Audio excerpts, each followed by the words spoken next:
penantian. Pertama, kedatangan.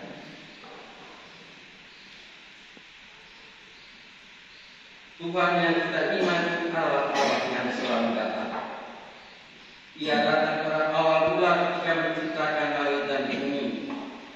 Ia datang ketika menjadikan manusia menurut gambaran rupanya sendiri dan menempatkan mereka di taman Firdaus. Kitab Kejadian bab 3 melukiskan dengan indah dalam bahasa puitis simbolis bagaimana Adam dan Hawa mendengar suara jejak langkah Tuhan berjalan-jalan dalam taman waktu hari dari siang.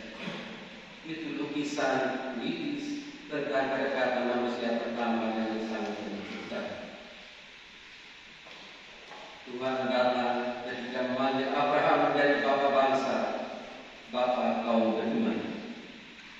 Ia datang ketika memanggil Musa, Elia dan para nabi, dan dalam pertemuan zaman, ia datang dalam pudanya sendiri.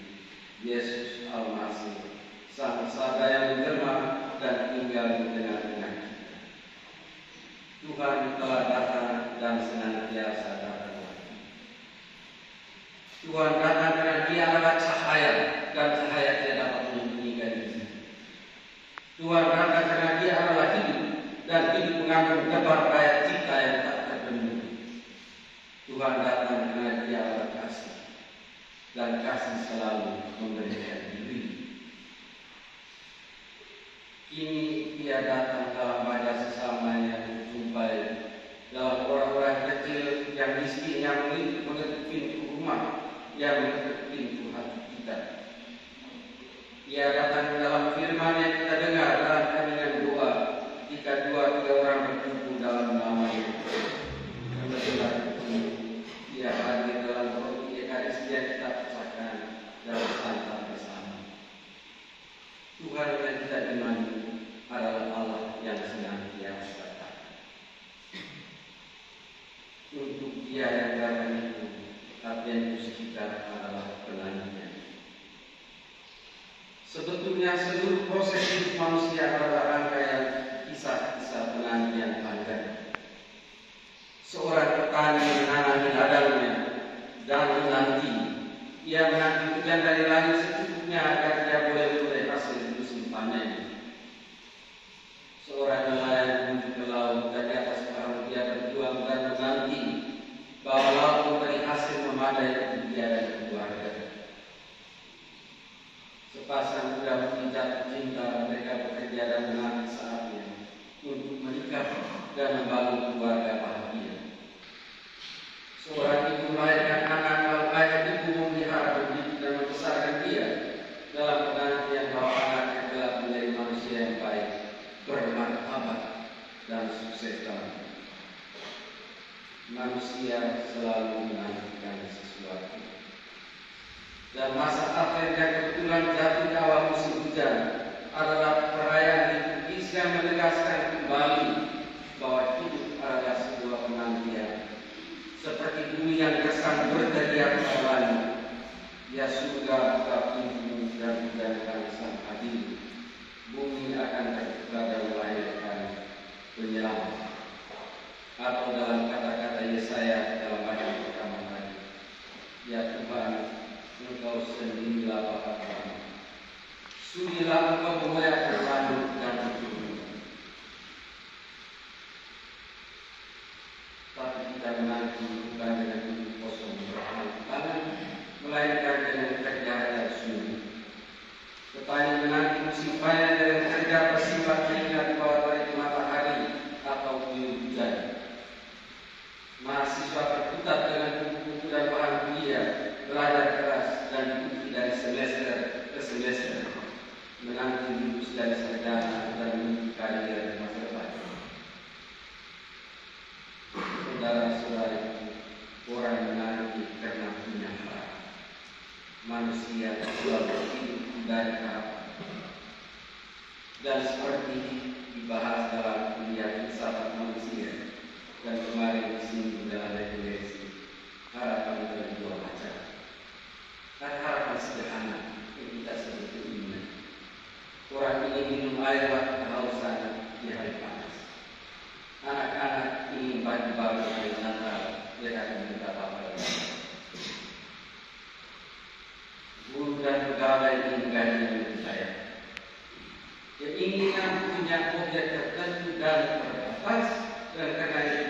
terpuaskan. Tapi di balik segala macam keinginan itu tersembunyi suatu harapan paling dalam di tubuh setiap hati. Itulah kerinduan. Kerinduan bersifat terbuka dan tiada terbatas. Kerinduan adalah semacam rasa lapar dan haus yang abadi yang tak terpuaskan oleh apapun dari dunia ini. Kerinduan adalah cerita hati manusia pada Tuhan, teriakan bumi yang kesan pada langit. Ya surga buka pintu dan berjalan sang adil. Bumi akan terbuka dan melahirkan kamus.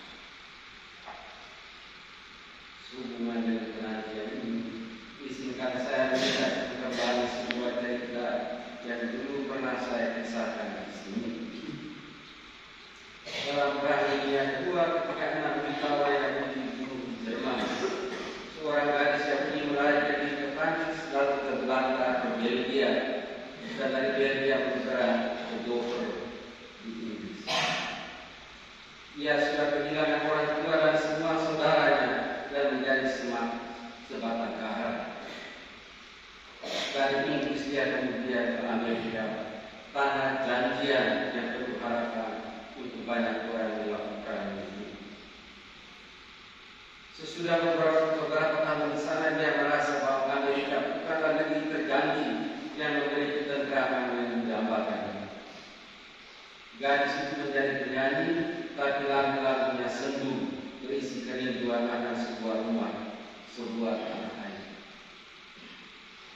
Tahun 1948, ketika negara Israel berdiri, dia hijrah ke Palestina dan tinggal di ladang bersama petani-petani tikus yang berhasil berubah padang gurun menjadi kebun-kebun jeruk dan ladang anggur yang subur. Namun gadis itu tetap gelisah. Ia kecewa karena di Israel begitu sering terjadi pertikaian antara Yahudi dan Arab Palestina sampai sekarang. Lalu pada suatu hari menjelang Natal, gadis itu pergi ke sebuah biara Karmel untuk mencari ketenangan batin dalam doa dan bermeditasi.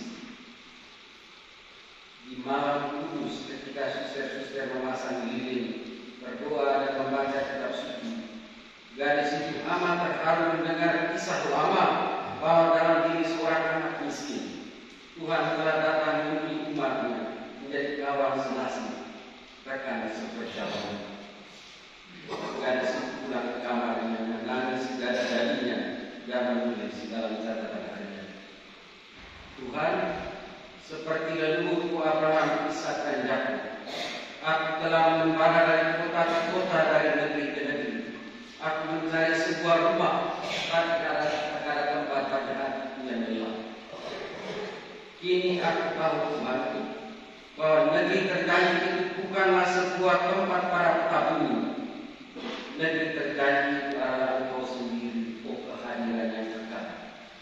Dalam Engkau terpenuhi janji seluruh musim.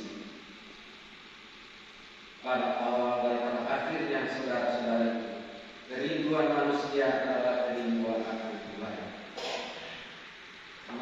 Maka Saudara Muslimus menulis sudah pengembaraan masa mudanya dia. Engkau menciptakan kami untuk Tuhan, maka hati kami selalu gelisah sebelum Dia memberikan istirahat dalam hidup. Saudara-saudari terkasih, dalam Injil hari ini Yesus menasihatkan kita untuk berjaga, siap siaga dan menanti, karena Tuhan datang pada saat yang tidak terduga. Maka sampai 3 kali Yesus berkata berjaga-jaga. Kita berjaga dengan setia melaksanakan tugas dan tanggung jawab setiap hari. Kita berjaga dengan melayani Tuhan dalam diri sesama, khususnya orang-orang kecil, miskin dan indah-indah, mereka yang menderita dan terpinggirkan. Kita berjaga dalam doa dan ibadah sebagai sembah bakti dan sujud syukur padanya, Tuhan sumber hidup. Maka di awal akhir bersama seluruh gereja kita berdoa, Tuhan, hanya dalam Engkau terpenuhi janji seluruh musim hidup ini. Maka datanglah Tuhan Yesus terjanji, datang